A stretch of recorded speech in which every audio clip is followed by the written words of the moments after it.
Welcome back to another edition of the Be Forever Cool podcast. My name is Rex Fortyfive. We got the gang here tonight. I don't even know which order to start in. Eli, TJ, Smitty, Lewis. What's going on, fellas? How's everything? How it doing?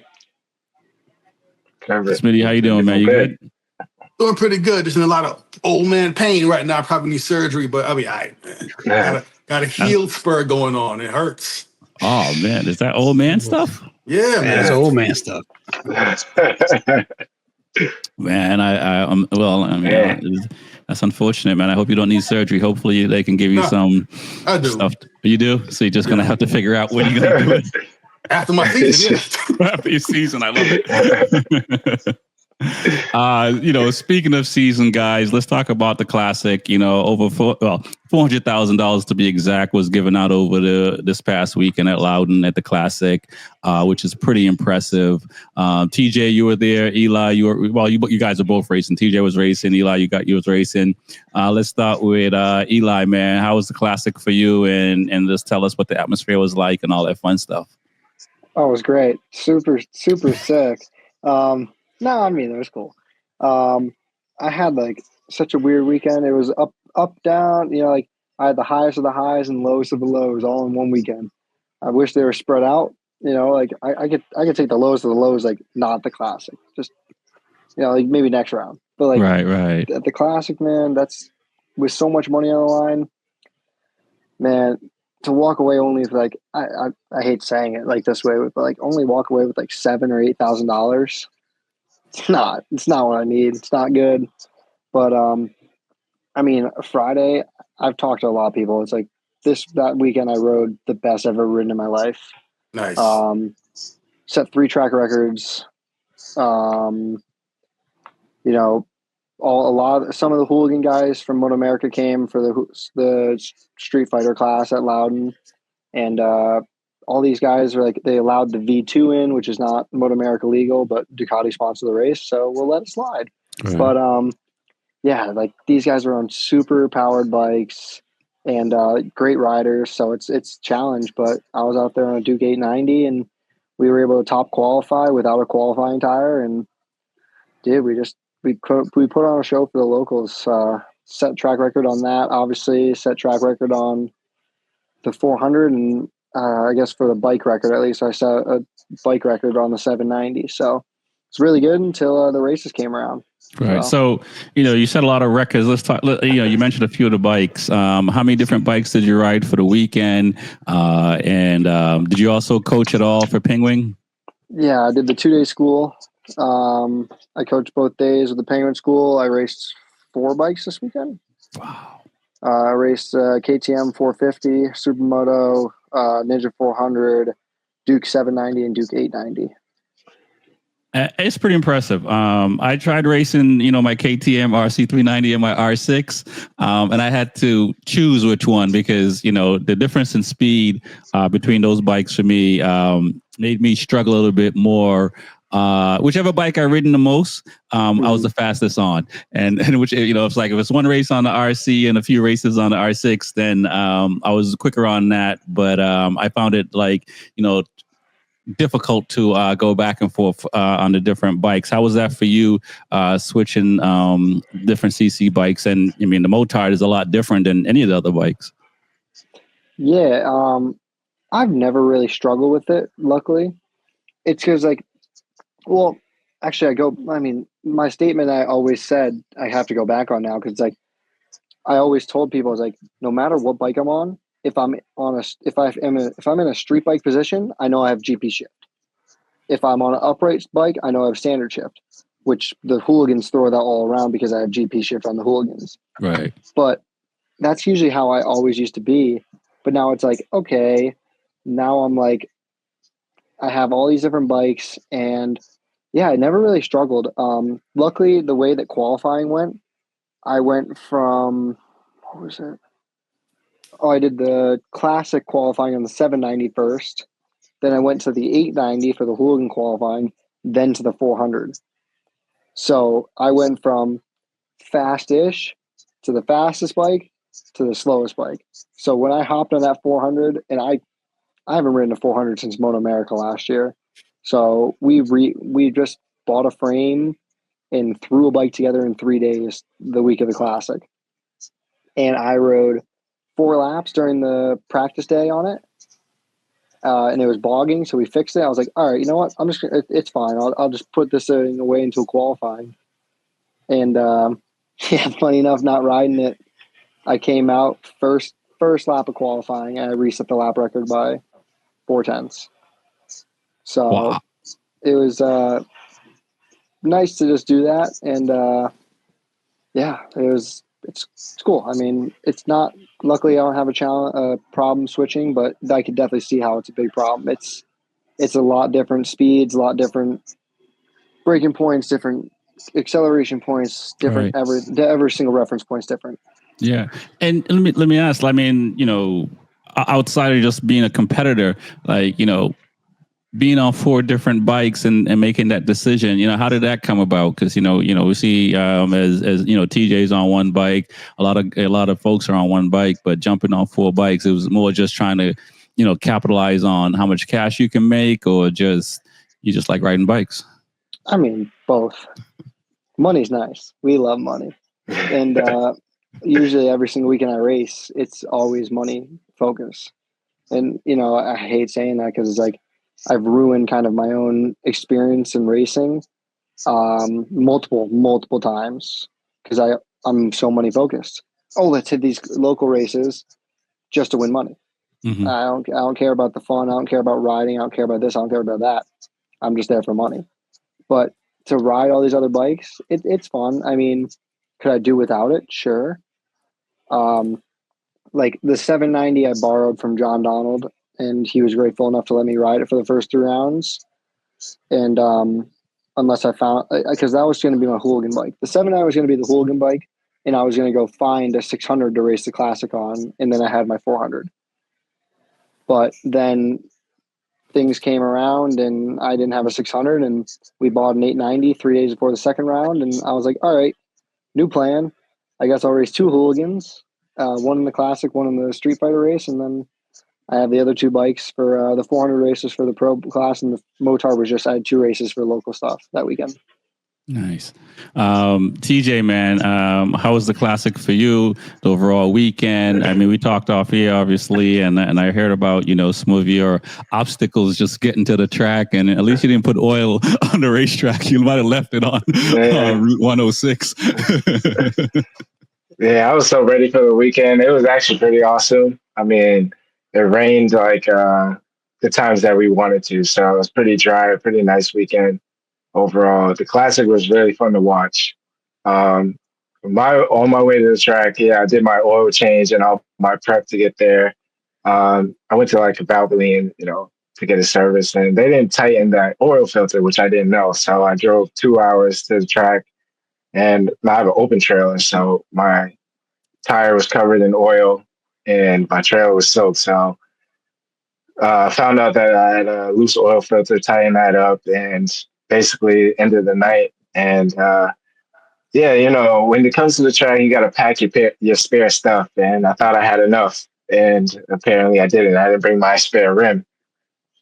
So I had to change both my tires, brake clean everything, and I missed both my practices.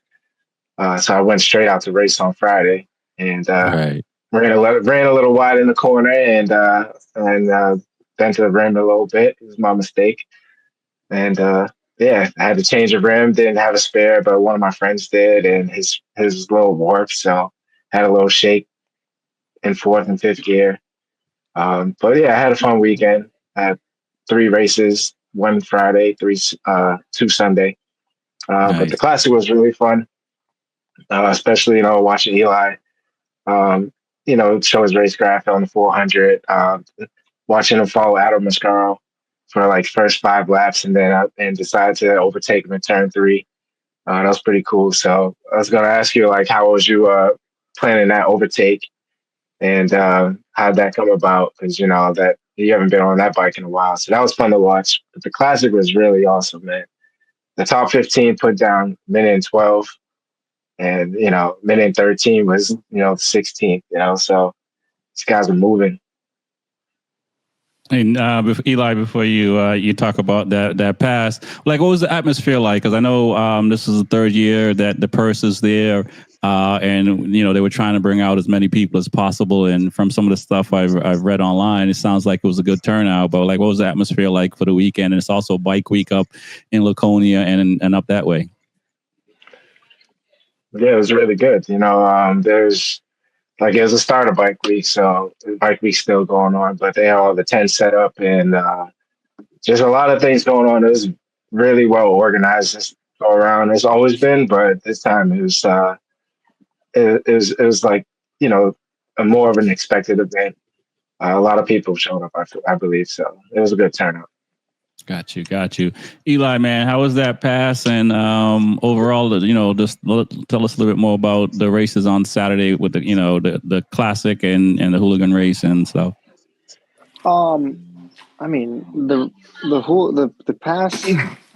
I've always kind of done that. A lot of things that happen at Loudon. I'm trying to find a way to say this without being like that guy, but now be that guy. Yeah, I'll fucking be the guy. I'm the carrot. Everyone chases me. I'm never chased.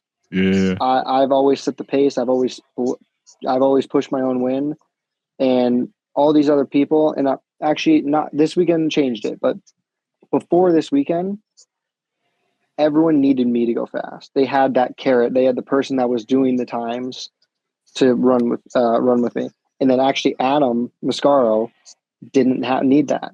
It was awesome to watch. Like he pushed his own win. He was able to get down to a 16-1 by himself, which was so sick to watch because that takes so much more skill than someone trying to latch onto my back wheel and do everything I do. It's a game of, mirror me. But yeah, I always, that race was the first race of the weekend. So I wanted to save energy because I knew I had, I think the math was 10, 26. I had 51 race laps I had to do on Saturday for all the 3 pro races. Yeah. So I was trying to save energy. I was going to pace Adam, figure out, because, every year, no matter who it is, they might get faster and they might be different in different parts than when I remember, a year ago. So I paced Adam. I did the same exact thing last year. I paced him for the first 5 laps and then I learn about him, I study him, and then I go. And yeah, it was just kind of just being smart, saving energy, not trying to be over the top and set the world on fire in the race. I just needed to finish. Right. But then That's yeah, nice. so I wish that was the same way with the hooligan race, but the hooligan race didn't have a great start. I had like really good starts in the 890 all weekend until that race, and it was actually the first race in my life I've ever been nervous about. I just knew how much money was on the line, and I knew I was on pole. I had friggin' T. Hobbs and Gus Rodeo and right next and Dom Doyle all in the same line as me. So it's like, dude, you got good guys in this race. You can't mess it up. And yeah, didn't get a good jump. Probably going like 6th place into turn 1. And Hunter Dunham came up the inside and locked up the front brakes and tucked the front. And luckily there's a photo of him looking up at my front tire as I'm locking up on the brakes, and he's completely in a ball trying to make sure I don't run him over. And I'm literally as hard as I can on the brakes doing a stoppie. So we had to blow around turn 1 and 2, the mole trap. And the rule is if you go around NASCAR 1 and 2, you have to stop at the stop sign at the end, put your foot down, then you can return. Fuck, me and Shane Narbonne came into that thing at 50 miles per hour, full top rack, stoppie, all the way to the stop sign. And as we're landing, we put our foot down and launch. And yeah, within it was a 16-lap race. Within about lap 7 or so, we were already chasing down the top 3. We were in 4th, chasing down the top 3. So, and I was getting held up behind Narbonne, so I had another 0.6 or so in me, just a lap, and we were already running the same times as the leader, so I could have chunked away at them. And I came out of the last corner, and thing just started. Thing was revving, just not going forward. And yeah, the clutch fried. Gotcha. Clutch fried, and then I had to pull over on the side of the straightaway and fucking take the walk of shame and anger all the way back to the pits. Got you. Did you have somebody like Quattararo's manager come over and talk to you and talk you off the ledge after you had the mechanical? Because yes, I did. Because it has to be tough when it's mechanical, right? Yeah. Oh my god, it's like when it's not. It doesn't matter if it's mechanical or something else. If it's not your fault, it's just the worst. It's gut wrenching. And you know what? I'm actually happy I didn't get a good start, because if I was in the lead and that happened, shit, I wouldn't be talking to you guys right now. Right. I would not be. I would, but without, a lot of people tried talking to me, and I just had closed visor walking through groups of people.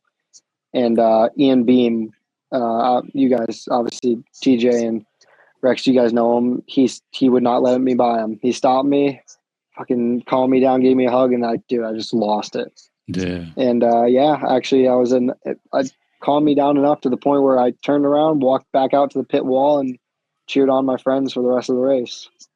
Like that. Yeah, that got to be tough, man. I got to be tough. But let me ask about the 400, because I mean, you did like 14s on a 400, and I was looking at the qualifying times for the classic, and guys are on 600s, doing 15s and 16s. Are they giving you a side eye?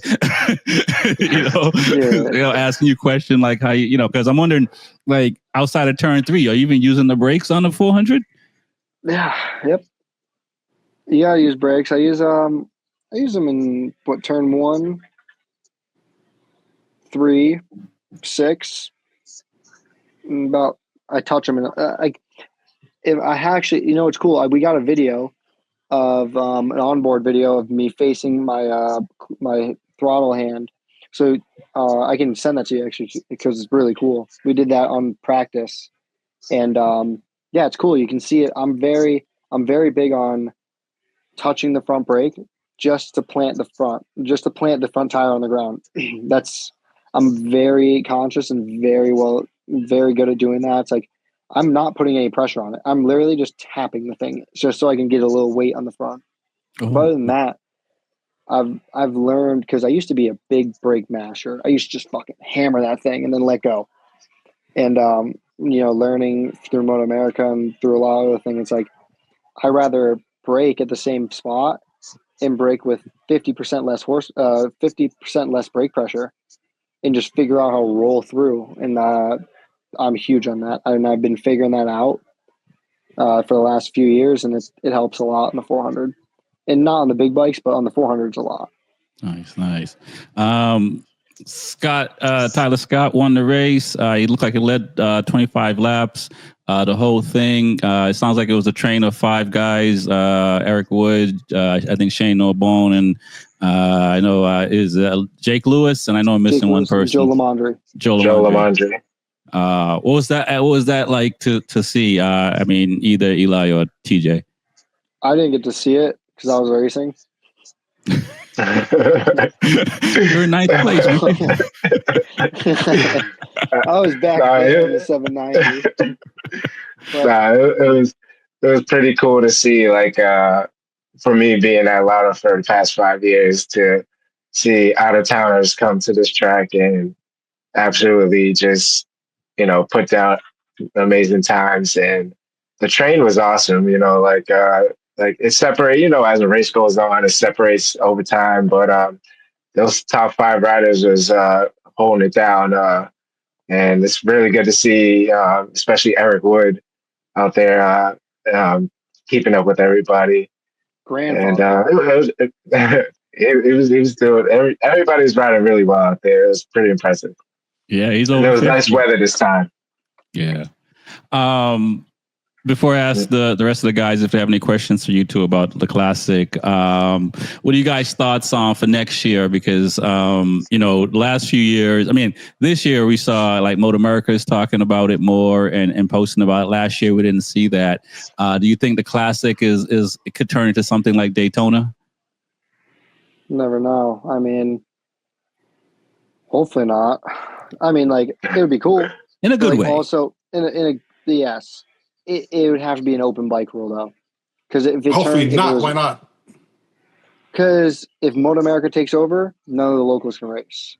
you would have to become a You'd have to become a Moto America racer. You'd have to have a Moto America bike. You'd have to follow all those rules. Okay. Where at Loudon, we have our set rules, which if Moto America adopts them, that would be great.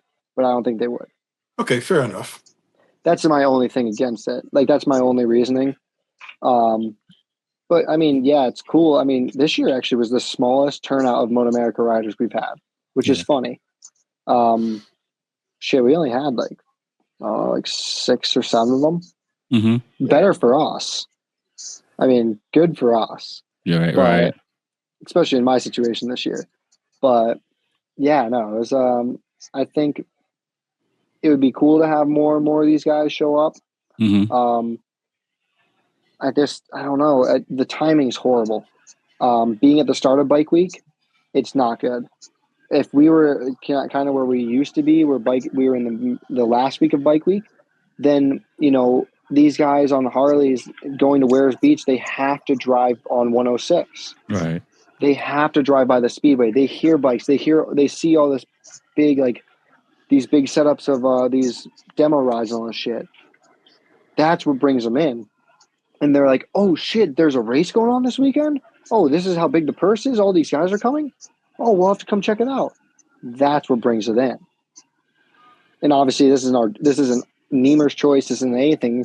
It's just that's how it felt. Right. But it's like, if we can have a conscious effort of just doing that, we need to do that. I think in Moto America, they were just in Wisconsin, right? Right, Reese? Was you guys just Wisconsin? So yes, sir. I don't know if it's because how far they were and the timing of why there's the least amount of Moto America guys, but that could be a reason too. So, but I agree with you on that. It should be definitely at the end of the bike week for sure, because it was literally at the start. Yeah, no, the Moto America schedule was so much better this year for the Classic. When last year we did Wisconsin, straight to New Hampshire, straight to Minnesota. That's what our schedule was last year. And we had no in between weeks for breaks. It was 3 weeks back to back to back. Gotcha. Gotcha. Guys, do you have any questions for these two about the Classic before we move on to World Superbike? Yeah, question. So, and I heard about it for the past couple of days and even twice on the show today. Why is the purse money so high? Like, who are these sponsors that's donating to the purse? So how does that work for that one race? I think it's just one person. There's no sponsors. Just one guy. One guy. Oh, I didn't know that. Are you serious? Yeah, one guy. I didn't know that. Yeah, it's one guy. He's anonymous. All I know is he's from Florida, and I've been trying to figure out his name for the last 3 years. He's just a fan of the sport. That's it. He is from New Hampshire. So, sorry, Rexy. Yeah, so I was gonna say, from talking the interview with John Grush, it's someone he knows, and he just wanted to have the biggest purse in the U.S. And it started at 250, and now it's 4. And I'm like, yo, really? You can just write off 400? This brother needs to write off a nice little tax write-off to Team ECB Racing. So yeah, he did. It just wanted to have the biggest purse in the U.S., which is wild, and it's also the oldest race in the U.S. as well, the Loudon Classic. So, which is pretty cool.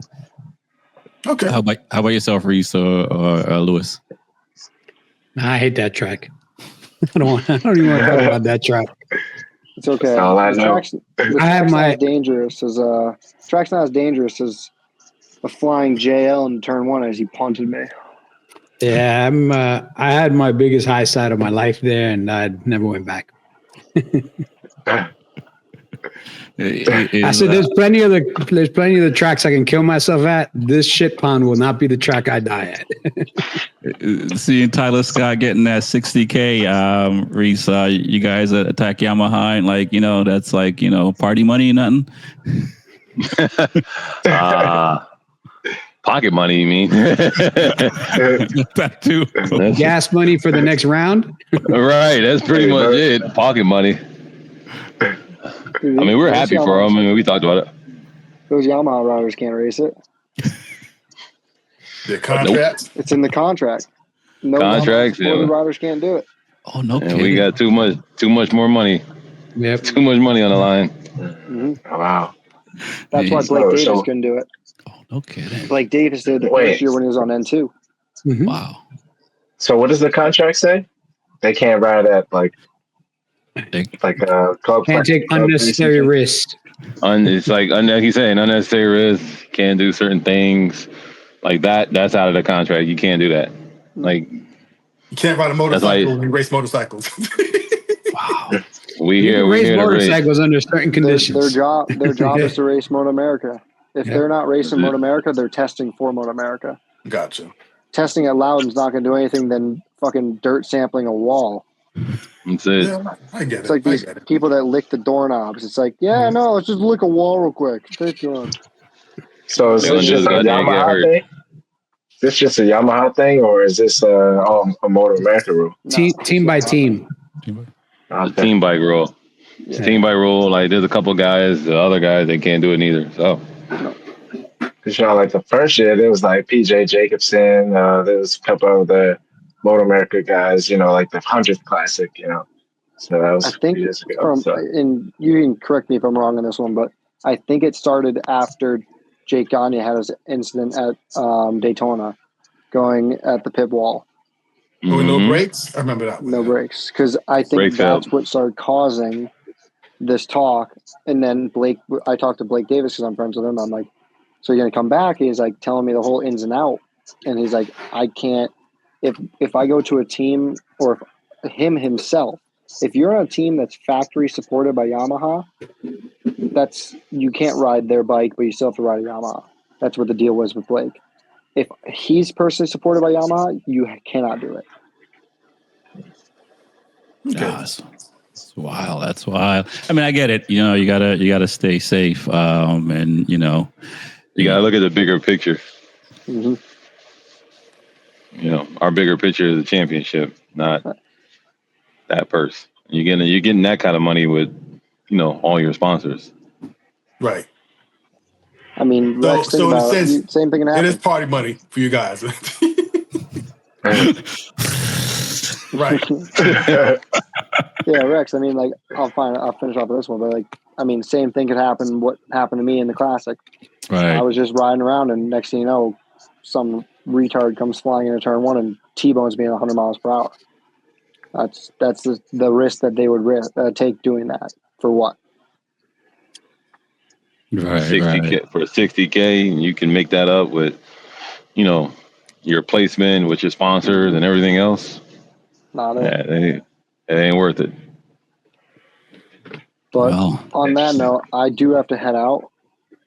But good talking to you, boys. You as well, man. We'll talk soon. I guess I'll throw out my random hot take for Magello. All right, let's do it. Or is it Magello or Mazzano? Magello. It's Magello. Aldeguer win. Yeah, we're going Aldeguer wins. That's it. That's a hot take. That's a hot take, man. That's very hot. It's a sprint or GP.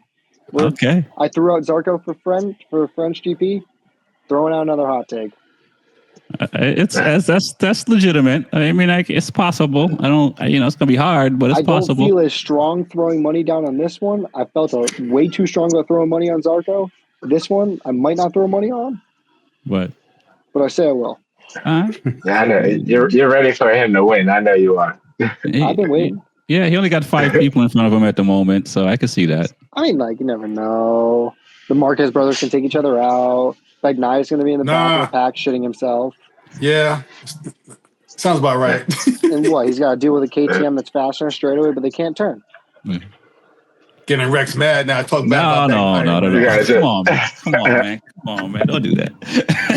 I'm not mad. It's just I'm just being realistic. Why I oughta? You boys have a good night. You too, man. Take care. Eli. Peace out.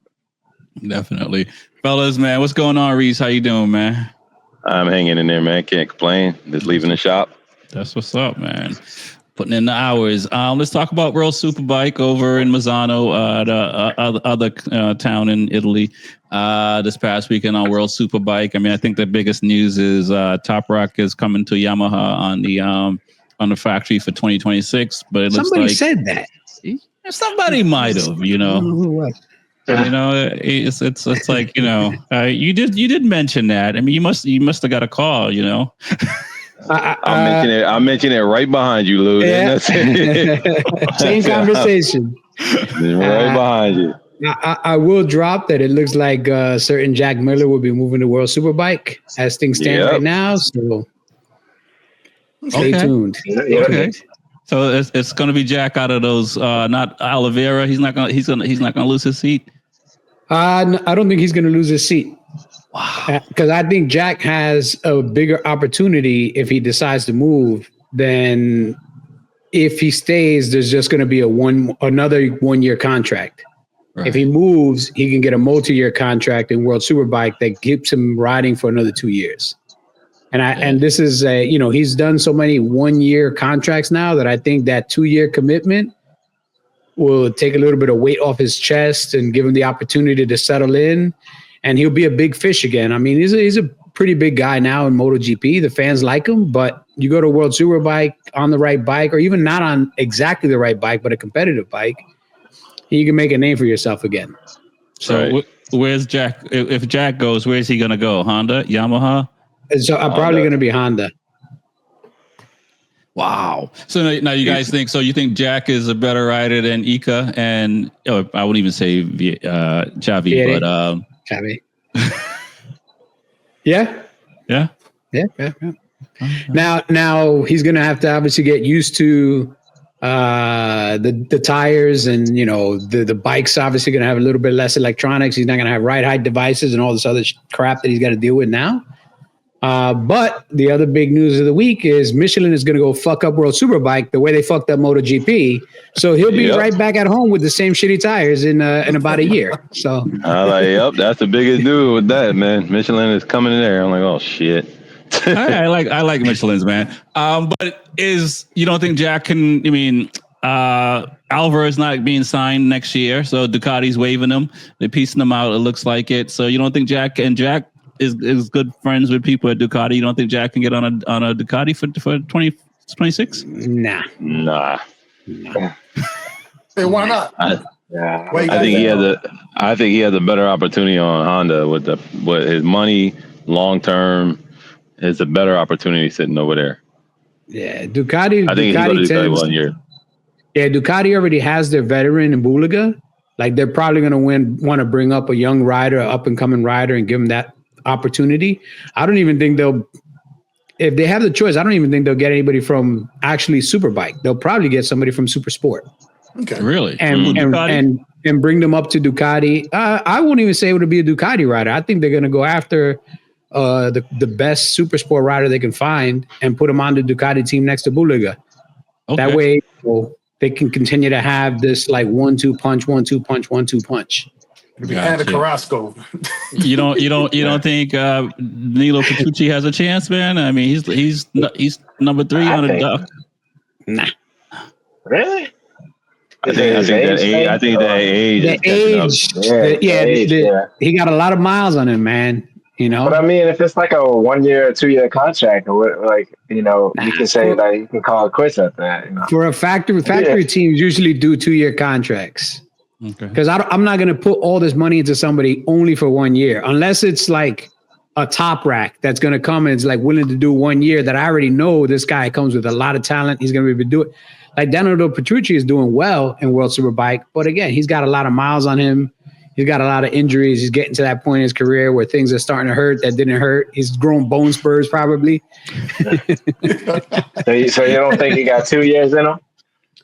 I mean, he might have 2 years in him, but he won't have 2 years back to back in him, man. Like if I was Ducati and I had a nice little pile of money, do I want to invest that in a Danilo Petrucci, or do I want to invest half of that money and get a really talented young guy and slowly increase his salary over a couple of years to see what he does versus try to drop a lot of money in Danilo Petrucci and hope he holds together for 2 years? And in 2 years, I'm still going to have to replace him. Like, I can't really say I can get 3 or 4 years out of him. Got you. What are your thoughts on Bulega's contract being renewed and with also becoming a test rider for Ducati along Piero? Michele Piero. Yeah. What are your thoughts on that? I mean, I feel like is that a good deal for him? Because Top Rock is just moving into MotoGP. It's like we'll resign you, but we're making you a test rider. Is that kind of like a foot in the door to MotoGP, or should it just been like a clean cut and just put him right in MotoGP? Reese, you want to take this one? Any you guys? Anybody want to take this one? I don't know. I gotta hear your thoughts first, man. I want to hear your thoughts. I got a thought, but I think this is a really good step for him to be a little bit more part of the Ducati family. If it becomes something that brings him back to MotoGP, great. But in the interview that he recently had when he just resigned, he's actually really happy to be on World Superbike, on the Ducati, on the team, on a competitive bike in the position he's in now, understanding where he was at about 4 or 5 years ago, where he was looking for work. Right. And if you can do something to ingratiate yourself to Ducati and you see the investment that they make in racing, I think it goes a long way to saying, hey, you might have opportunities here. We might put you in a wild card here. We might do this. We might do that. Like, the more ingratiated you are with some companies, the further that company will go to keep their relationship strong with you. Okay. And Yamaha does the same thing. Honda, some kind of sort of does the same thing. But there's certain companies that you ingratiate yourself with them and you set for life. Even when you stop racing, they'll still keep you as an ambassador. They'll keep you as a test pilot. They'll keep you as this. They'll keep you as that. Like, you're still going to have a nice little check for the rest of your life just based on the relationship you made with them. So thinking long term, it's actually a really good deal. Plus, now he gets to develop the bike that he rides. Not just on, the weekends he's racing it, but actually like giving real input into the next generation of the V4 or whatever is going to come along the way for Ducati down the road. Okay. I mean, Lewis is 100% right. Once you're embarked and you're in that brand of that, that company, you're set for pretty much life. I mean, there's a couple of guys on this and they're set for life. And with him being over there helping develop that bike, I mean, there's a lot of perks that a lot of guys don't even know that Ducati gives out that sets you for life. I mean, there's guys that's on the GP side, even the World Superbike side, that you're on Ducati, they're just handing you a free Lambo just for shits and giggles. They're giving you stupid amount of money. They're like, yeah, you're set for life for working with this brand. So for him being over there and having a second chance, and he messed up once, but not going back to GP, but having a second chance to show his talent to be who he is. I mean, he's in a perfect position. It is grateful that Volkswagen owns Lamborghini, huh? And Audi and Ducati. And a few must more be brands. Nice. It must be. It must be nice. It's pretty wild. TJ, man, what are your thoughts on the race weekend in the Superbike class?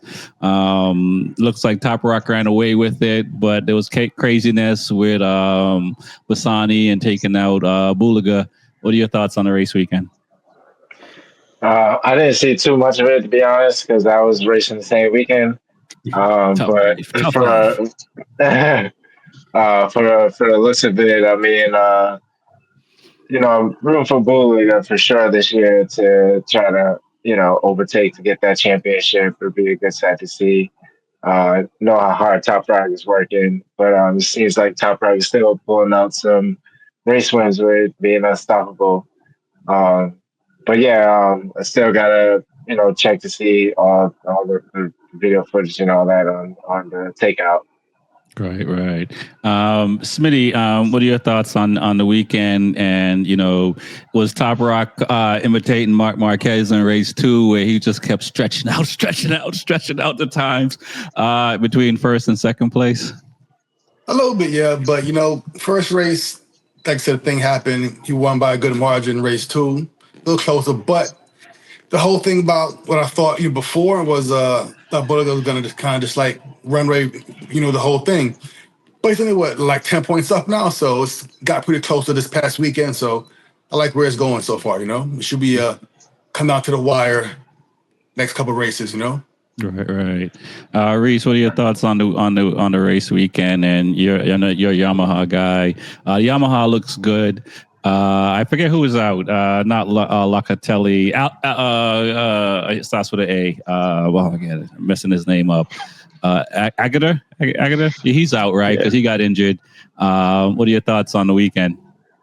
I mean, my thoughts on the weekend, I think it's actually a great race. It's great for spectators. I mean, to actually see Top Rock, to push itself back up and only down 9 points right now. I mean, that's actually great for racing. I mean, this is going to come down to a pretty much dogfight at the end. I mean, we're not even halfway. We're come up to the halfway point.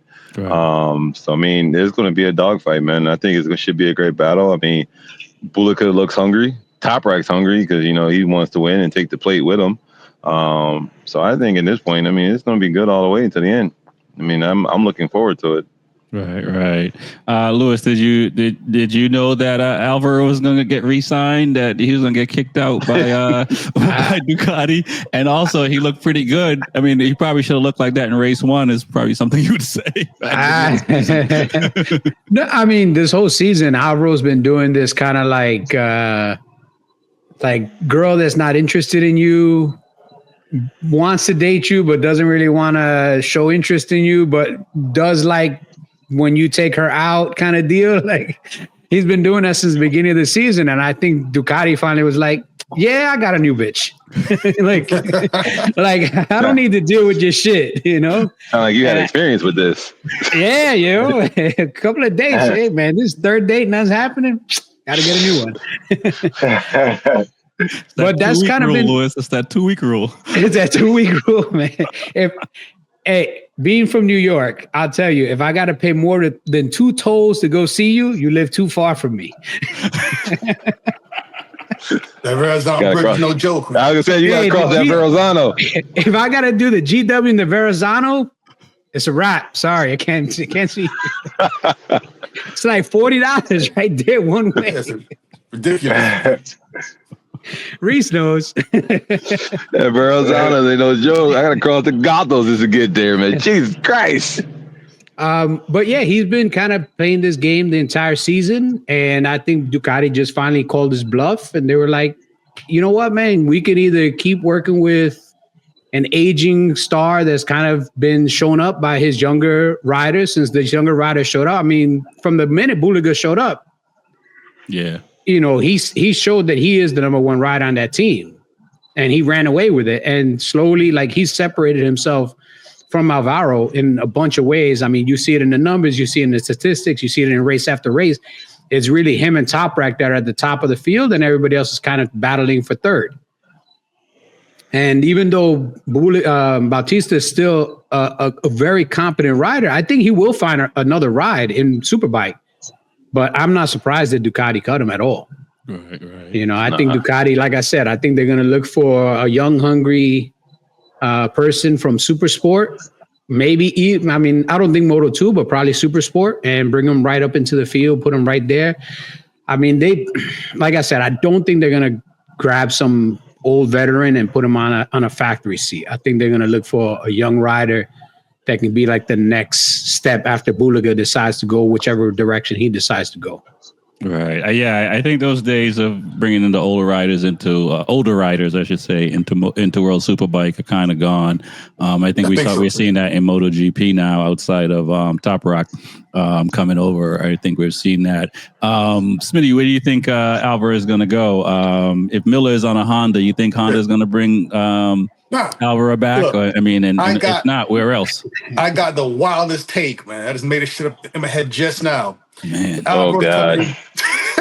He's coming to Moto America, and be Harris' teammate next season. Okay. That is. Hey, you never know. Okay. Look at Reese's face. What? Because it seems like every year we be bringing one foreign guy. That's kind of what it seems. I need some of that you smoking. It's possible, man. It was Norris Bass first, and Petrucci. And even over here now. It was even Tony Elias was over here too. Yeah, there's always one European guy. I think Tony Elias, he's California. He's a California now. Yeah, he's California now. Yeah. Yeah, So, Tony Elias is supposed to be returning next year for something managing, from what I hear. Yeah, I really? think. He Yeah. quit last couple. He said, "I'm done." Like mid-season, a couple years ago. No, yeah, he's not racing. I think he's either managing Okay. Got or something. Yeah. Yeah, he's not racing. Okay. He's supposed to. We saw him at the last race. He said he was coming back doing something. Oh, cool. Okay. Cool. Okay. Okay. Like Tom. All right. What do you think, Troy? TJ, Motor America or a different seat in World Superbike? Y'all like my theory? And I'll throw this out to you guys as well. We see that Redden is having financial troubles with the teams. They don't even know if the team is going to make the whole season. They who? Scott Redding. Redden. Okay, Redding. Yeah. And also, I would probably put that to Ononi as well. These guys are struggling. So between these three elder statesmen, they may not be in World Superbike next year. There's a couple teams. Yeah, I would say I don't know. I don't see the Motor America happening, even though it sounds it could be a possibility in a way. Like, the only factory I've seen done that lately was Ducati, New York. So I don't know if it's possible. It'll be nice, but Albert would be pretty much on the way out if he does that. But I think he would probably fit with any team pretty much, except for probably Kawasaki. I don't know who has the best deals out there right now. I haven't looked into that, but I don't really see him fitting on a Honda. He was there for 2 years before he came back to Ducati and won back-to-back. So okay, and outside of, the late great Nicky Hayden got the Honda on the podium. Alvaro was close, but he before those Ika Luca Ono and Chavi got on the bike. Yeah, I think he'd probably take what he can get. I know he'll definitely get a seat. But yeah, if it's not Honda, hopefully, possibly Yamaha. I don't see him on Kawasaki or BMW or anything like that. Right. Yeah. Reese, what are your thoughts? Between Redden and Oni, and also I'll throw who's the other rider that might? Ray, because Ray may not be with Yamaha next year as well. Ray's going to be on Ducati. Okay. He's going to be on Ducati with the Barney. No, the one of the low side brothers. VDS. VDS. Mark VDS. Yeah. Yeah, he'll be on that team next year. Okay. I can see that. Is the owner British? Well, the owner is whichever Lowe's brother crashes that bike every other weekend is his wife's father. Okay, because even Jake Dixon was on VDS for a bit too in Moto 2. So I noticed the English guys are on that team. So it's an English team, and they like to have English riders. And I think it's Sam Lowe's is that Lowe's brother. Yeah, his wife is the daughter of the owner of the team. Oh, so can't be too bad. So I think Ray is going to slide right into being the second Ducati on that team. Right. I believe so too. Yeah, they're adding a second bike for 26. Yep. Okay, wait. All right. So hold on. So why is my theory so laughable? Because last year they had two bikes. They had Loris Baz and Herring. And this year they have one bike. Why? It could be more. I don't know why. Well, I can tell you why one bike. I had a insight on one bike. Okay, well, go ahead. I'm listening. It's the same bike. They're still running the old bike. You notice that. Right. Yep. So you can't run the new spec bike until next year. Correct. So there's no point of developing the old bike more because the new bike is coming. So why spend the extra money on the rider when it's still the same bike? Okay, so next year then, two riders? Next year they'll probably have two riders because now you have a new spec bike. Okay, gotcha. So what you're saying is Smitty's not that far-fetched off, or he is, but...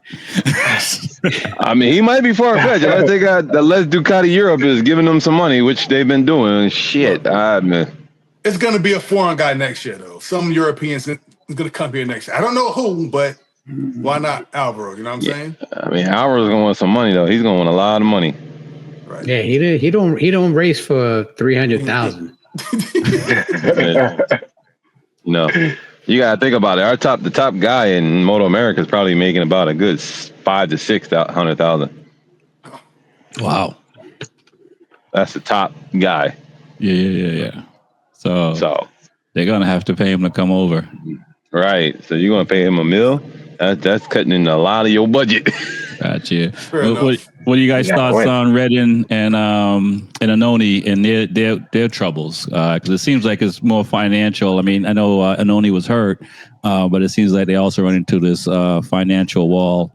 Seems like it. I think Redding's team, I don't think is going to make it through the season, man. I think they might get through the European rounds.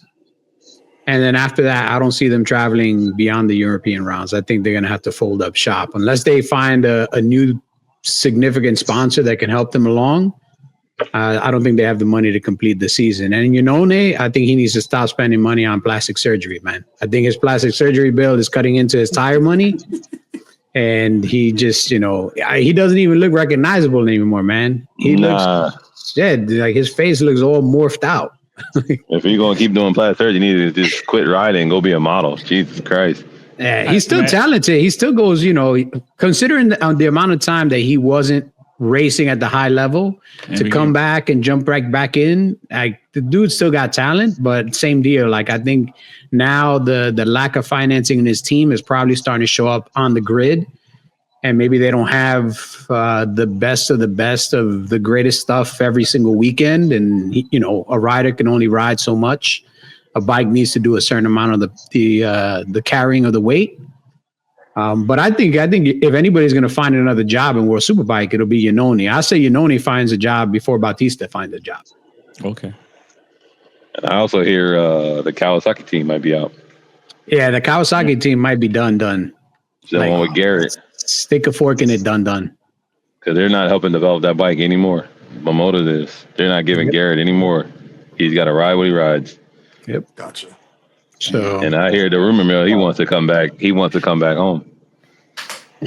Wow. Well, no, that'd be wild if he comes back home. I mean, would it be similar to what Bobier's doing over here now if he comes back, or you think Gerloff, you might not be able at liberty to say in your contract, Reese, but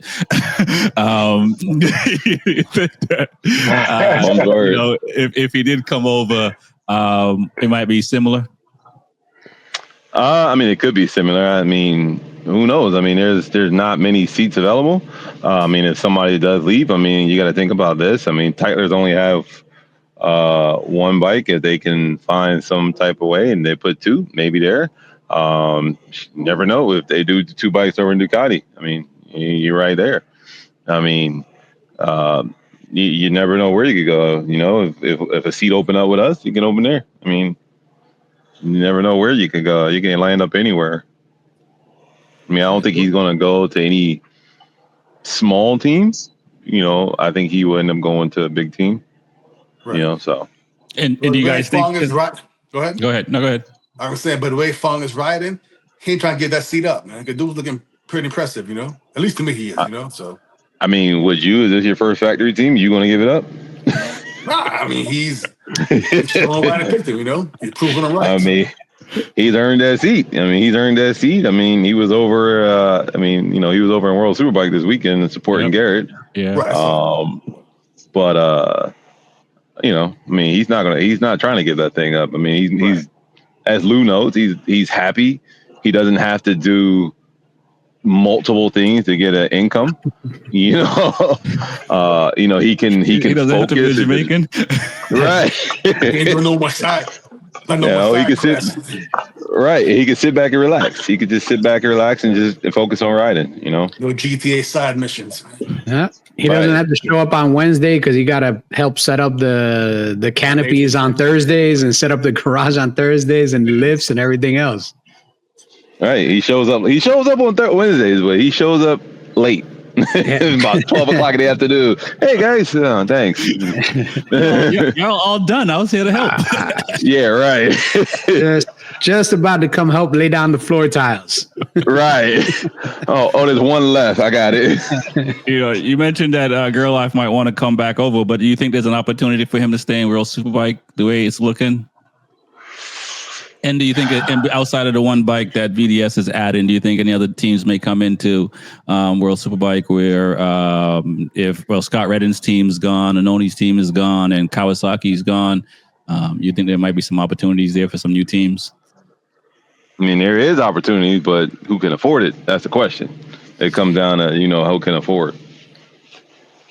Yeah, who can afford it? What equipment, are you going to need to buy? Because if you're going to bring in a new team, it's going to be new.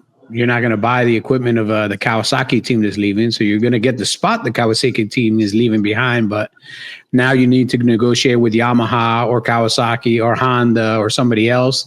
They have to agree to make you the equipment and sell you the equipment. And, you have to negotiate the pricing, come up with the budget to travel all around the world, pay your riders, pay your mechanics, pay this, pay that.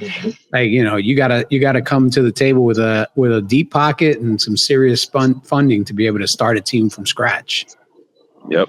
Now you got to find your mechanics. Now you got to find your riders. Now you got to get the rig. Now you got to do this. You got to get all your sponsors. It's a lot. Yeah. Man, that's why. I mean, hopefully they do, because I hate to see the World Superbike grid continue to shrink. The MotoGP, I think, is stable now at like 22. But even that, sometimes it seems like it's kind of like not that full. Right. In a perfect world, the MotoGP grid should be 30 bikes. Okay. Like in a perfect world, but 30 bikes out there, that's a lot of money that's on that grid in one time, Mm-hmm. Okay, but hold on now. It's 30. I mean, I get it. 30 bikes looks better, and it does, because like just watching us race here, like stock 1000 looks great. It's like damn near 40 bikes riding, But to have a GP with 30 bikes, those last 10 riders, you think like they'll be like any good? Well, the thing is, you're giving more people an opportunity to try to show their worth. Okay. Like right now, sometimes they'll bring people up and everybody's kind of hoping that they can live up to a certain level, but there's no guarantee. If there's more teams, if there's more satellite teams, there's going to be more bikes on the grid. There's more opportunities for veterans to keep their spots a little bit longer, but also for rookies to have a place to go. Okay, right now, the only way to bring in rookies is to cut veterans or to cut other rookies. And sometimes the rookie might not be gelling with the team or something, still has the talent. And because, he didn't do well over this short period of time, now he's gone. And in MotoGP, unlike in other places, once you're gone, you're gone. Once you're gone, you're gone. You might find a ride in Moto2, but once you're gone, you're gone. Like it's over. So, if you have a bad luck, like I'll say right now, like Fernandez and Oliveira, like I think both of those guys are talented. I think Oliveira is incredibly talented. This guy he just can't stop people from hitting him. Like, like if he was just doing racing on his own and it was just comparing lap times when nobody else is on the track, he'd probably be in the top 8. But as soon as you put one other bike on the track with him, that bike's going to hit him. Like it's guaranteed. It's like just target him. He's had the worst luck in MotoGP for real, which is really unfortunate because the last 4 years he's been recovering from injuries. Yeah. Every time he's just about to make that new step, bam, somebody else takes him out. Gotcha. Yeah. And so again, more bikes on a grid is really more. The spectacle is a little bit bigger, but it's more opportunities to get more guys seats and try to spread out the wealth a little bit of knowledge, and try to give the opportunity for these rookie guys to really understand the bikes. I mean, some of the rookie guys are coming in. I mean, look at Fermin Aldeguer. He's a rookie, man, and he's right at the sharp end of the sword. But that's not to say that the other 3 or 4 rookies aren't good. I mean, I feel bad for. What's his name? Chantra on the Honda. Yeah. I mean, he's on a difficult bike to ride. He's on a satellite team that's probably hasn't had good luck since forever. Before Taka Nakagami. He's replacing Marini this weekend. Who rode that bike before Taka Nakagami? Oh, I gotta look that up. He was there so long, man. I don't know. Taka Nakagami was there like since the age of dawn, dawn of age. Like, God damn. Dude, it wasn't anybody. Like Nicky Hayden's partner, probably. Yeah, dude, I think he was definitely riding when Nicky Well, not that Hayden was long, around. though, but- He was probably riding when Rossi was around, I think. Like, he's been on that bike right. forever. Yeah. He was there probably like from 2015, 2016. He was there for a Yeah, minute. because he was there with Crutchlow. He Yeah. never spoke. It's quiet, man. Oof, yeah, that dude been on that bike for like that's another dude, man. Like he stayed around for a long time, just plugging away. A Honda guy, like we were saying with Bula guy, he was just a Honda guy, did the Honda thing, part of the Honda family, and he's set for life. Right. Yeah. He'll That's be a- back this weekend. Well, that's Yep. another thing. Crutchlow's supposed to be team manager over there at the Honda and World Superbike. Well, yeah, that's what I was. Yeah. Yep. So is he going to be manager? Because I saw that. Is it going to be? Is he? I thought when I saw it, I thought he was going to be coming back as a rider, but he's coming back as a manager, maybe with Jack No. Miller. Yeah, manager role. Yep. Okay. And again, that aligns well with Jack Miller going over there because they're good friends. They know each other. They've raced together. They have a good history together. They like each other. I mean, all the they're both pieces really British. do show. Oh, you got Australian and a Brit, Aussie and a Brit. Sort But of. they, all the pieces look like they align for Jack Miller to have a spot in World Superbike on a Honda factory bike. Crutchlow lives on the Isle of Man, which is I got to be pretty cool. Yeah, that's got to be pretty cool. You know? Except for that nuts. 1 or 2 weeks where these motorcycle guys keep riding past your house like 200 miles an hour. Yo, shut up! I'm trying to go to sleep. just trying to watch the game and You know, which is Trying to hit crazy. We'll talk about the TT a little bit. I didn't realize after the race is over, you know, spectators are on that track on the road at night, you know, trying to imitate these racers as well and jacking themselves up. that's where most of the deaths. That's where most of the deaths happen at the TT. It's not the professional racers; it's the visitors. That's ridiculous, man. Yeah, more visitors die at the TT than racers. Yeah, I don't think you could pay me enough to even go try to do that track at that speed. I'm like, nah, I'm okay. I wouldn't do it at that speed. I'll check it out, but I'm not going to do it at that speed. I'll do it on a I get it. Vespa. I understand, man. Yeah, Vespa. Yeah. I could see that. Look, before we move into MotoGP and what's going to happen this weekend, is it a foregone conclusion that I guess is, even though Top Rock had a really good weekend, do you think he has a shot? He's down 9 points, but I think Bulaga had some bad luck. Do you think Top Rock has a chance of winning the championship before he gets out into MotoGP next year? He totally does, man. Honestly, I believe so. 100%. I mean, he's gonna give it his all anyway. We know, like even last year, he was killing everybody until he got really hurt and had to miss 3 or 4 rounds, and he still came back to probably at 65 or 80%, and just to pull it off. So for him being down 9, he's probably like, I got Bulaga right where I want him. With I think 6 or 7 rounds left. But I'm sure Bulaga is just got that high intensity and focus to do whatever he can just to hold him off. So, like we were all saying, I think it's going to be a good show for the rest of the season.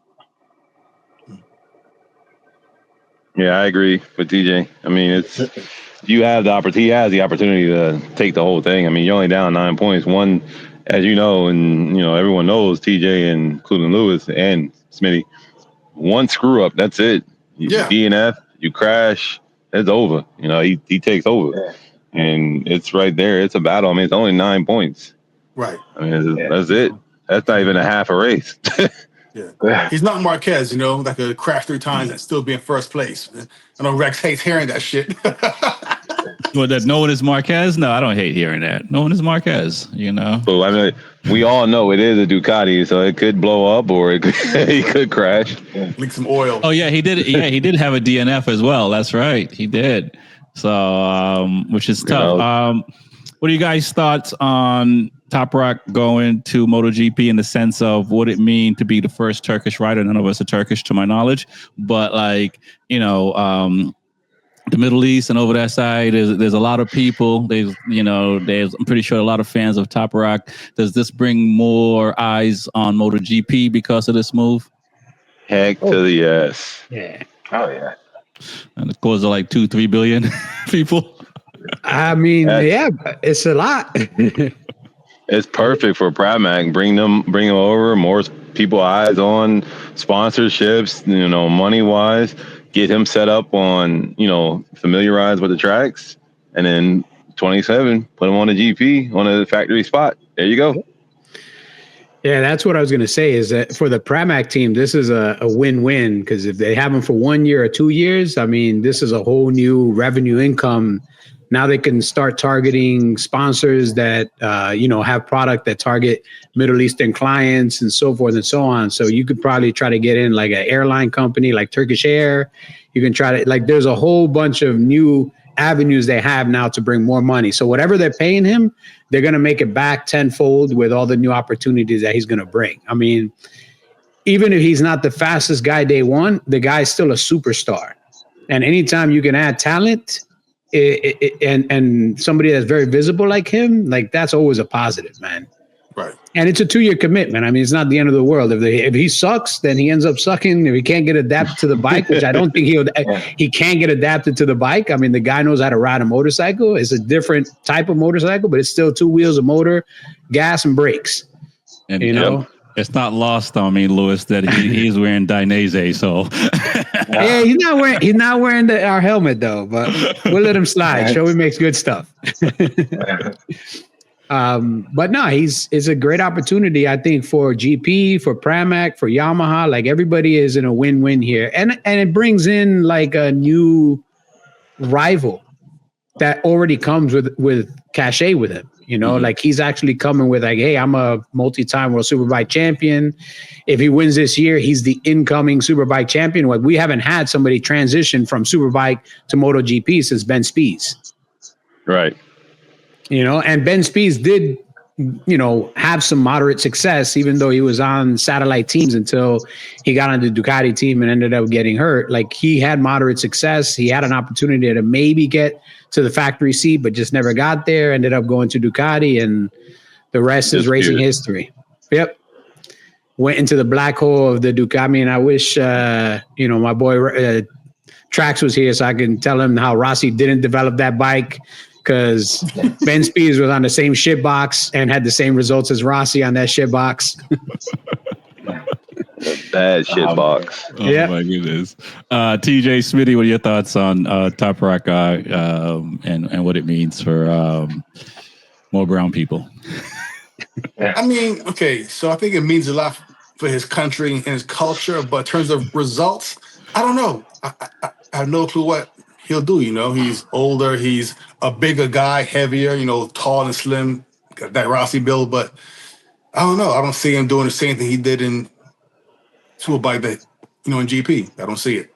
Okay. I'll say, to be honest, not to sound critical, but maybe top 10 at best, in my opinion. Still the top. That's still 50% better than the other half. True, it's solid, but and again, I think the one wild card is, if we look a little bit forward into the future, when the new bike arrives and when the Pirelli tires come into play. Okay, true. You have a guy that already has a ton of experience on Pirelli, understands how those tires work, and when we get rid of a little bit more electronics and aerodynamics and make the bikes a little bit more bike-ish, and less, Formula One, he might have additional opportunities. That adaptation is really gonna separate people in MotoGP. I think the cream will rise to the top quickly when the bikes get adapted. Right. Yep. Now, and TJ, if you want to chime in on your thoughts on that, but I did see that Jonathan. I don't know if Jonathan Ray said it, but somebody posted that Jonathan Ray had 6 world titles and didn't get the opportunity to get to MotoGP, where Top Rock only has 2, and he signed. Sometimes they gotta like you. Yeah. I got an opinion on that. I'll let TJ go first. Well, I was saying, it seems like Top Rock is well liked, and I think it's going to do something really big for the sport going forward, and knowing that everything's changing a few years from now. I'm not sure if we have any Turkish tracks. Not yet. But I'm sure that something will come, because, you see the Italian riders, the Spaniards, with the tracks, the French riders, like now that fans know, like everything just goes crazy there. And then when we were speaking to Max Flinders a couple weeks ago, like we were talking about Coda, we don't have an American rider that we can go and just celebrate on. So like, There, you know, so Turkish rider for him to come out and his ability, I think is going to be really great for the sport, and I think it's definitely going to grow. So I think it's a good move. Istanbul Park is a Formula One rated racetrack in Turkey. Mm-hmm. There you go. So, and I think GP and F1 has similar track ratings, right? Their rules and everything. I mean, GP has to make probably some small adaptations depending on walls and putting air fence and things like that. Right. Okay. GP, what they look for more now than anything else is paddock space. Because when they go, they want to bring Moto2, Moto3, and MotoGP. And they want to try to make sure they have garages for everyone, that they have enough paddock space, that they have. So if this track has been used in Formula One, I'm pretty sure they have the facilities that can meet the needs of MotoGP. But if they can get this track on the grid while Top Rack's there, oh man, you talk about sending out hundreds of thousands of people piling up to see him race. I agree. Yep. I agree. It's going to be a good look. Before we get out of here, guys, and we, this is one of the first shows that we haven't really talked about the Marquez brothers or Pecco at all, but we got Mugello coming up. I mean, I've heard some people, say it's going to be a spoiler. The Spaniards are going to be on the podium in Mugello. What are your thoughts on what's going to happen this weekend? We start with TJ. It's going to be a good weekend. I don't know what the weather's going to look like, but the fans are going to be there. So the atmosphere is for sure going to be turned up. The spotlight's like on Pecco, because it's showing like he's won like the last few, I guess. So it's going to be a big weekend for him. There's always going to be pressure on this guy. So he's just going to have to live with it, and hopefully he can redeem himself. But I do want to see someone else win besides the Marquez, just to shake things up a little bit. I know you don't, Speedy. There's 5 different riders this year that won. Yeah, true. But it'll be good to finally see Pecco get a number one, and especially if he's expected to by a lot of people. So I think it's going to be a good weekend, and hopefully Moto2, Moto3 follow suit. Smitty, what are you thinking? Oh, no, look, my thoughts on GP have been the same every week, man. Marquez, and somebody else. That's it. Marquez. Okay. Oh, man. It's like ordering pizza every Friday night, I mean, hey, it's nutritious, man. Sometimes you don't want to pay a toll. What are your thoughts, Reese, on this weekend? And what is it going to? The Marquez brothers going to dominate? Aldeguer is going to dominate. I feel like Morbidelli can shine. I feel like Bezzecchi can shine, and obviously, is what happened last round. If it's just a fluke with Pecco, or they finally figured out a setting that will work for him. No, I mean, I honestly believe it'd be the Marquez brothers. Still back up there on top. I mean, they've been showing dominance this year. I mean, maybe Pecco may show a little bit sunshine, a ray of sunshine on his ass and be up there. I actually believe from reading and getting a little bit of word on the testing that the boys in blue may be pulling out that new motor for Mugello, which they need to. So, I mean, that could be something. I mean, if they do, and from what I heard, that the motor was strong and very powerful, so they may be up there. But like I said, I honestly believe the 2 top boys are going to be the Marquez brothers right there. So will we see a V4 in a R1?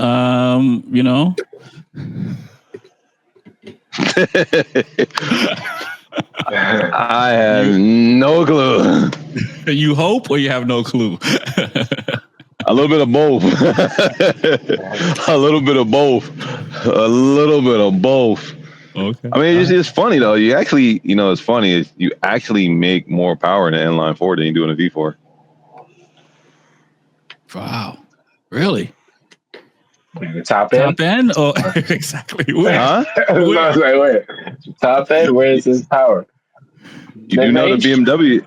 You do know the BMW is making more power than that V4 when they work on it.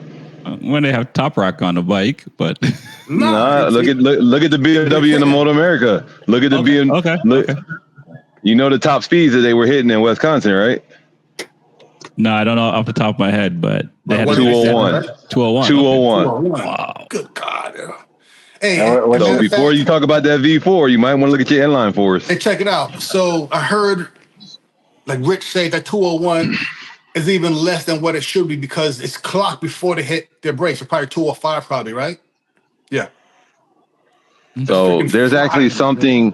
I can't remember what it was because we were talking about it at the shop. If you pull it out of the inline four, you'll make more power than the V4. Okay. You'll actually make more power. So be aware.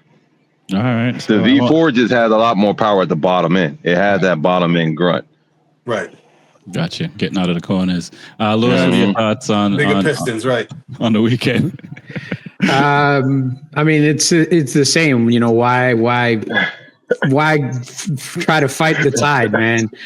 You know, it's the Marquez brothers' opportunity to lose. You know, can somebody else step up? It's possible. I mean, I'm looking at the weather right now. It's going to be in the upper 80s, lower 90s, and then on Saturday there's a 50% chance of rain. Okay. So it's looking like Friday is going to be clear and Sunday is going to be clear. So the only race that's probably going to be affected is the sprint race. And we know that Pecco's not going to show up for that anyway. So then again, is Marquez brothers Marquez is to lose. Morbidelli, Bezzecchi. I'm not even talking about Morbidelli anymore, man. He pissed me off too many goddamn times. Every time I bet on him to be there, he's not there. And as soon as I say he's not going to do it, all of a sudden he's there again. Like, what the hell's up with this guy, man? So we got rid of him. I don't think it's going to be I don't think it's going to be a Spanish lockout, though. I think there will be an Italian rider on the podium. In what position, I'm not exactly sure. I still say that one of the two Marquez brothers will be in the top spot. Marc Marquez would be my number one. Alex Marquez would be my number two. And then for number three, the Italian that I would like to see in that position would be Bezzecchi. Yeah, I can see that. Me too. You know, Italian on an Italian bike that's not a Ducati. And, you know, if he could just figure out how to qualify somewhere other than 35th place and not have to go through 27 guys, you know, then maybe you have an opportunity. But, you know, you can't keep qualifying in 18th place and working your way through 15 guys and saying I had a successful weekend. Imagine what more you could do if you started in 7th place. Right. Right. Yeah. And correct me if I'm wrong, guys. That's more of an issue of the bike because it seems like all the Prius have struggled with qualifying for years now. Yeah, I don't know what it is, man, but they just can't qualify. They just, you know, the Aleix Spargo figured out whatever it was that needed to be done to qualify, and even he could only qualify at certain tracks really well. Right. For the most part, he was always starting in the middle of the grid or the upper second half of the grid. So he was between 8th and 12th place most of the times. And he still pulled out a win. But again, man, like you're giving yourself more work to do. If you race and you've raced often, you know that the further back in the grid, the more meat grinding you got to go through to get to the front. If I only got to grind through like 6 or 7 people, it's a lot less work than grinding through 13 people. Yeah, I wear a lot less tires too. I don't got to mess around with it. Unless you're at the club.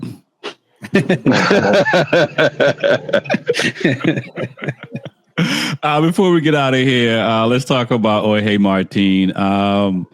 Is he going to have a ride for 2026 in MotoGP? Do you know the info that dropped this week on Martin? I don't know if you guys know this. Probably. So Martin gave Aprilia the opportunity to extend his commitment a little bit further on because he hasn't had enough time on the bike. So since they were coming up on this kind of date that they had set in the contract, he went to Aprilia and asked them, hey, can you extend this date out? Because I should be good by this time. And then I can have some opportunity to ride the bike. And then I can really assess if the bike's where it wanted to be by this date. Aprilia told him, that's not what we want, because if we give you this extra time, now we're at the end of the year, we missed the opportunity to maybe get another rider. Right. If you decide to leave at the end of the year, we're at the end of the gravy train to get another rider from somewhere else. So it was kind of like 50-50. Like Aprilia didn't want to do it because they put themselves in an even worse spot. Right. And Martin didn't want to commit because he doesn't know what the bike's going to be like either. So that's where this split came in, is it's a little bit in both hands. I know they made it seem like Martin just up and quit, which in a way he did, but he did kind of try to negotiate with Aprilia, and it just didn't work out. That, yeah. Just right. Well, he's got a ride. They just haven't said what it is yet. Oh, I know what it is. That's that reddish, orange, whatever you want to call it, color. That color that's kind of like on Smitty's shirt. Reese, like that one? Yeah, something like that. Like that one? Yeah. Yeah, something like that. And you guys, you think that'd be a good look for Honda to sign, or any MotoGP team to sign this guy? Yes, why not? Come on. It's not the first time he's broken a contract. There's so much talent. That's why not. There's so much talent. It's so much talent. But it's so much talent. But guess what? You might get screwed in the end, and he just leaves. No, I mean, when I said there's so much talent, there's so much other talent, is what I should say, not him. There's so much other talent. Okay. Why sign a headache? Not headache, but why sign somebody? No. You got you said it right. You said it right. You said it. It's a headache. You said it right. He's a headache. You said it right. But he's a talented headache. Yeah, but there's a lot of other ones too. That's what I'm saying. Like at this point, but there's not world championship talent out there. Yeah. What if he gets hurt and tested again? He might be a one-peat though. Then Honda's not going to put that little stipulation in their contract. They'll be like, look, man, you break both your legs, you're going to learn how to ride a bike with broken legs. For real. We'll Velcro your ass to the seat if we have to. And like Lewis said, there's going to be a lot of guys that are up top now, but 27, there's going to be a lot of guys that were up top going to be falling back, because now it's in your hands to ride this damn thing, not the electronics. Right. So I also think that it's last bridge too. I like Martin. This and him and Vinales have burned every bridge at this point. Like they're both on their last rides. Yes. That's it. And Marini's going to be gone. He's not going to be with the Honda team. Honda needs to fill that spot. And Rins next year is his last year on the contract. And unless he starts showing some results, he probably won't get signed. So Honda's in a position where they got to find somebody that they can try to build a future around. And, if you look in the paddock right now, I mean, Marquez is not available. And none of the Marquezes are available. So, there's only limited options. Oh, you can't see Marquez going back with all the information he got from Ducati?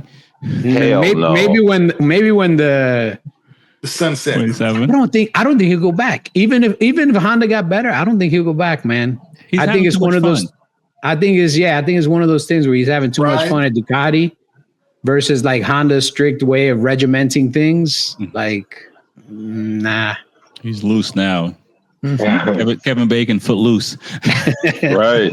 You didn't let that man out the cage, man. I don't think he's ever going back. He's having a lot of fun, so I can see it. Yeah. That's what's up, guys. I want to thank everyone for coming on. It's the Be Forever Cool podcast. My name is Rex 45. Peace. Peace. Peace.